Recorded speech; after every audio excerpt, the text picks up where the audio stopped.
Real quick, I've got some deep thoughts I want to share about Jurassic World Evolution. Like many people who are excited for this game, I was one of those kids who grew up loving Jurassic Park, Operation Genesis.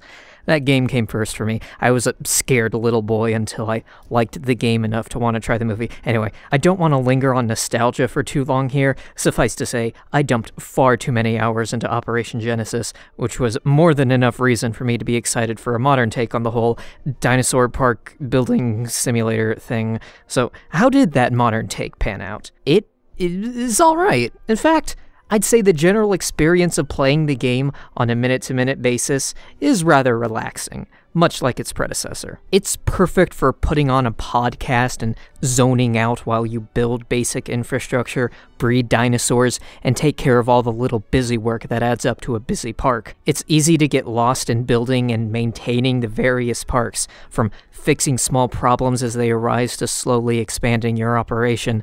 The game's sure to throw an occasional crisis your way to keep you awake.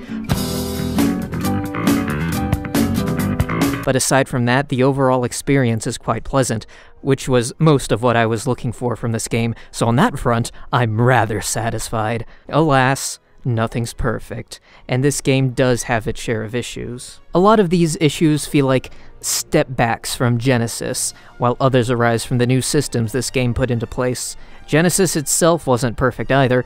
In a handful of places, Evolution is an improvement over that one, though only a handful. While I've sunk a lot of my time into both of them, especially Genesis, and enjoyed that time sunk, I don't think either are the ideal Jurassic Park building sim. No, that game does not exist. Any future attempt, though, could work, provided they took the best of both worlds. You get it because it's Jurassic World? First, let's talk about the areas where Evolution succeeds. Evolution's primary advantage is that it's a 2018 game. Thus, the technology and resources are available to make it look nice. Like, really nice. Not to knock on Genesis's visuals, they hold up quite well for a 2003 game after all, but the higher fidelity of Evolution's presentation helps to better sell the fantasy of a dinosaur park. The level of detail in the environments and dinosaur models makes taking your camera on a stroll through a fully realized park a much more breathtaking experience than these graphics could ever facilitate. Speaking of taking your camera for a stroll, you can actually, do that this time. To put it lightly, the camera controls in Genesis weren't the best. You could get used to them after a while, but they were unnecessarily restrictive. Evolution's camera controls, thankfully, are much easier to understand and allow for a broader range of movement. They never felt like they got in the way of the experience, never felt like they came with their own learning curve. In other words, they felt natural, which is really how any control scheme should aim to feel, so props there. More props to dish out. New to this game is genetic modification. There's lots of little modifications you can make to each dino's stats, which is fine, I guess, but the real important part here is the skins. I love the ability to give dinosaurs of the same species different color palettes. This added layer of customization goes a long way toward making each player's experience unique, along with adding some spice to the process of repeatedly breeding new versions of dying dinos by giving you the option of, hey, maybe make this one look different. Speaking of customization, the tools with which you build the infrastructure of your parks are a tad more versatile in Evolution. Genesis, being from 2003 and all, was naturally a bit more limited with its basic building blocks. Simply put, everything had to be on a grid, squares and rectangles everywhere. An understandable situation, but one that can't help but lend an air of artifice to everything you build. Evolution doesn't have this problem because it added curves. With the simple addition of being able to curve the paths and the fences, suddenly you have a lot more options in regard to how you go about constructing your parks. Simple grids might be easier to manage, but there's a naturalistic element to rounded enclosures and paths that helps the parks to feel more real. You know, as real as a pretend dinosaur park can feel. To put it another way, add the curves and various dino skins together, and ultimately, different parks constructed by different players in this game are going to feel a lot less samey than different parks constructed by different players in Genesis. All that said, it's time to transition into the less good stuff about evolution. We'll start with the kinda good, kinda bad thing before transitioning into stuff that outright should be improved. That one kind of in the middle element is dinosaur breakouts.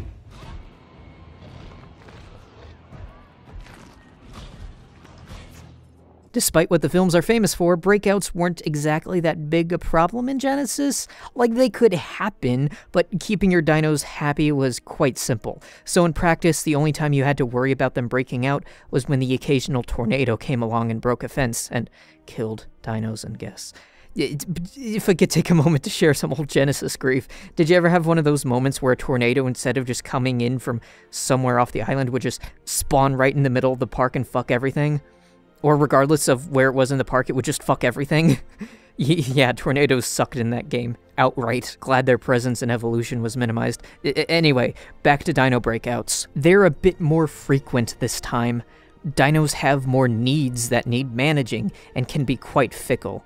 If they're not happy, they're out. An unnecessary layer of annoyance is added onto this because you can't tell a dino's needs until you breed it, and if it turns out that they need many of their own kind, you're in a panic to breed more of them before they panic themselves. A little info on the breeding screen would alleviate that.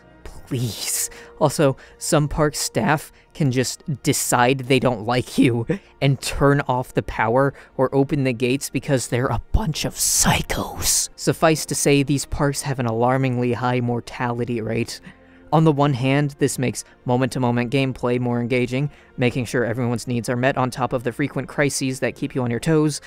On the other hand, once your park gets big enough, these breakouts can get tedious to deal with. When you have one of those in-house rebellions and dinosaurs are loose literally all over a huge island, fixing the tech issues, then tranquilizing and relocating the dinos back into their enclosures is a prolonged and exhausting process. Rather than getting invested in the panic involved in fixing a massive crisis, you just get annoyed, sighing as you look at all the shit you have to clean up. There's no easy fix for this. Breakouts are fine if dealt out in moderation.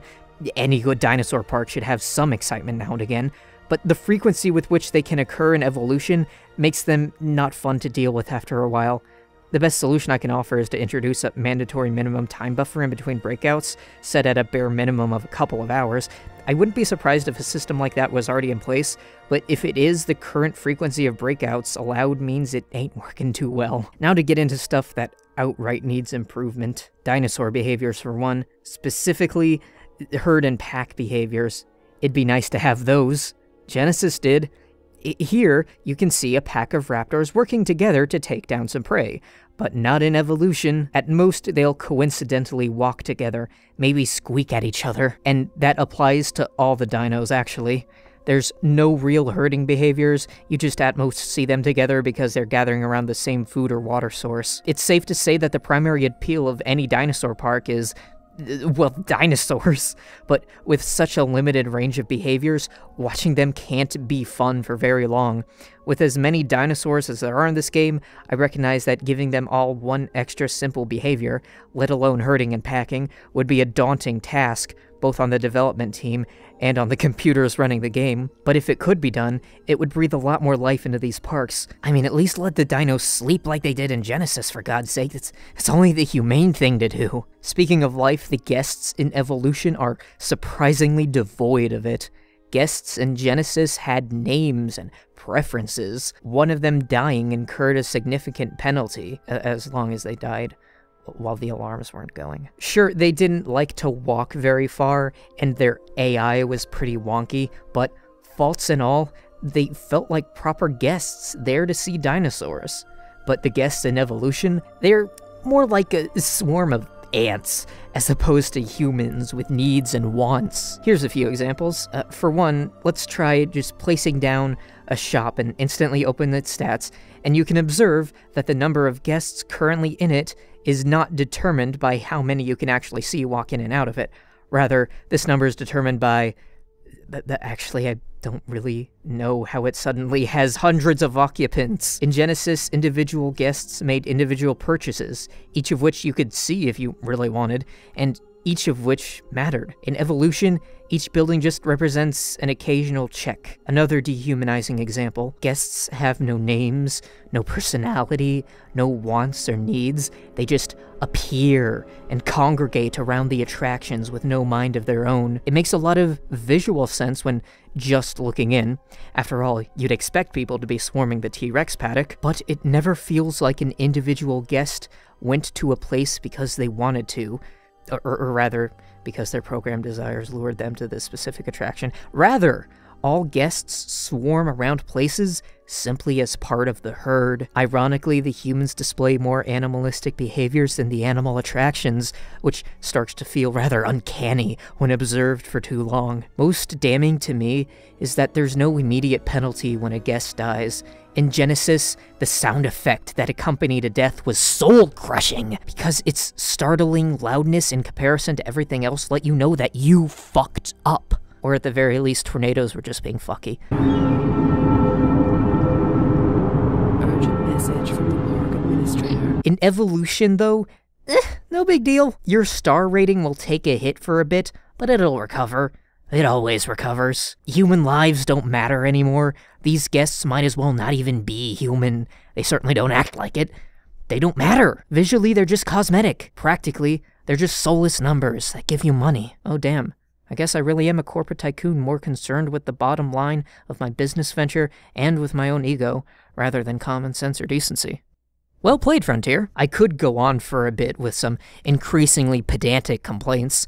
For instance, in Genesis, you could rescue guests that got trapped in enclosures via helicopter, while in Evolution you can't. Speaking of which, the functionality of the helicopter is laughably limited, and there's no reason why its one ability, tranquilizing dinos, couldn't also be handled by the Ranger Jeeps, or why all the Ranger stuff couldn't be handled by the helicopter, vice versa. Ah! Damn it, I did go on for a bit there.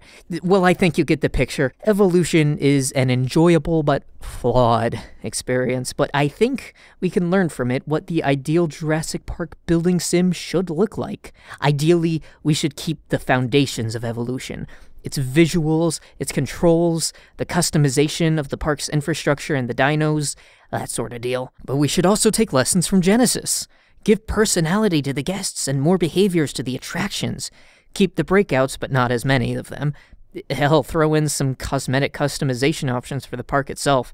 Custom lighting, variations on the buildings you can build, or maybe just some benches and trash cans, how about? But most importantly, keep doing what both games, despite everything, manage to nail. Let us build our own Jurassic Park to our heart's content. Do all that, and you'll have a game that no one will forget.